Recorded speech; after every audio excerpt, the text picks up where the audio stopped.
Di setiap kampung ada cerita yang tidak hanya dikenang, tetapi diwariskan. Cerita yang hidup dari lisan para tetua akan mengalirkan dari satu generasi ke generasi berikutnya. Legenda bukan sekedar kisah masa lalu, melainkan jembatan yang menghubungkan kita dengan identitas, nilai, dan kebijaksanaan leluhur. Saya, Aninda Latifa, dari SMP Negeri 3 Banawa, akan memperkenalkan legenda Loli langsung dari pemangku adat Dewan Majelis Wali Adat BMA Provinsi Sulawesi Tengah.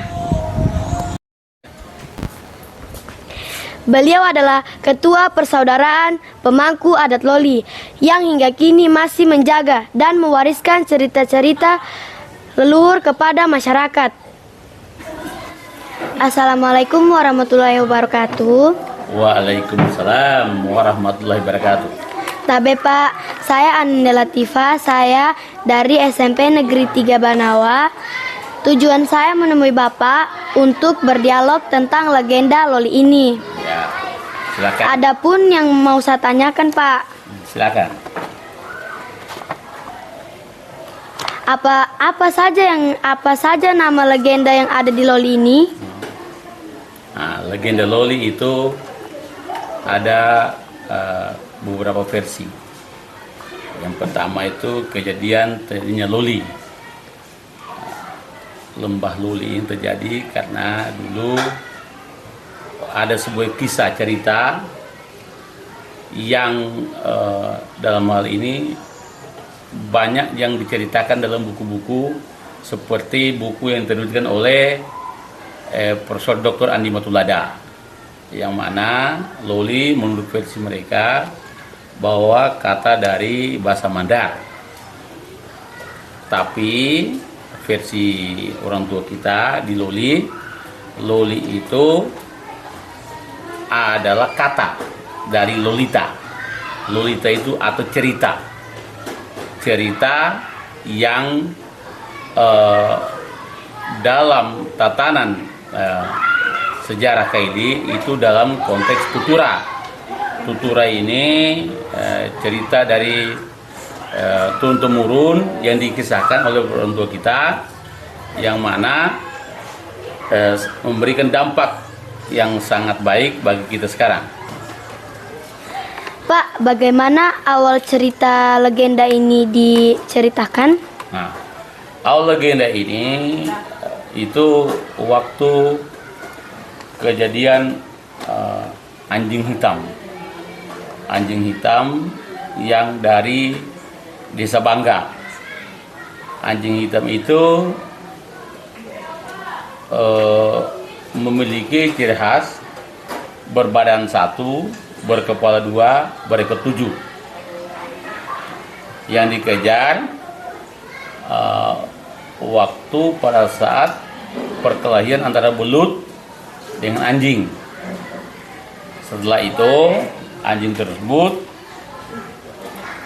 menyurutkan air laut dari Bangga sampai di Lolita Siburi, namanya Nganggarano. Ya, gitu sementara. Pak, apakah ada juga tempat yang berkaitan dengan legenda tersebut? Ada keterkaitannya itu, legenda itu tadi namanya Asuburi, melahirkan itu ada desa Loli, bukan Tasiburi, Tasiburi. Nah, jadi legenda itu sangat melekat di para orang tua kita. Apa bukti peninggalan dari legenda tersebut yang masih bisa dilihat sampai saat ini? Buktinya bahwa di dalam laut ini Tasiburi ada namanya Ujunobo, ada gua di bawah itu, gua di laut di Teluk Palu. Gua itu sehingga pada saat itu anjing itu disedot ke bawah sebagai tumbal atau kesaksian daripada keberkahan leluhur kita. Apakah Bapak punya pesan moral yang untuk diberikan kepada generasi muda saat ini? Boleh. Jadi pesan moral saya kepada generasi muda saat ini, yang pertama, jangan lupakan sejarah. Sejarah adalah awal daripada kebangkitan kita. Sejarah adalah sesuatu yang harus diketahui bahwa titik mula daripada peradaban itu adalah bagaimana jejak manusia itu dari awal. Terima kasih Pak sudah memberikan saya kesempatan untuk mengetahui atau mencari informasi tentang legenda ini. Terima kasih juga sudah meluangkan waktu Pak. Assalamualaikum warahmatullahi wabarakatuh. Assalamualaikum warahmatullahi wabarakatuh. Legenda bukan hanya tentang tokoh dan peristiwa. Di dalamnya tersimpan petua, aturan hidup, serta hubungan manusia dengan alam sesama. Legenda akan tetap hidup selama kata-kata terus mengalir. Sebuah legenda akan tetap hidup selama masih ada yang mau mendengarkan dan menceritakan kembali. Mari kita jaga cerita leluhur sebagai bagian dari jati diri bangsa.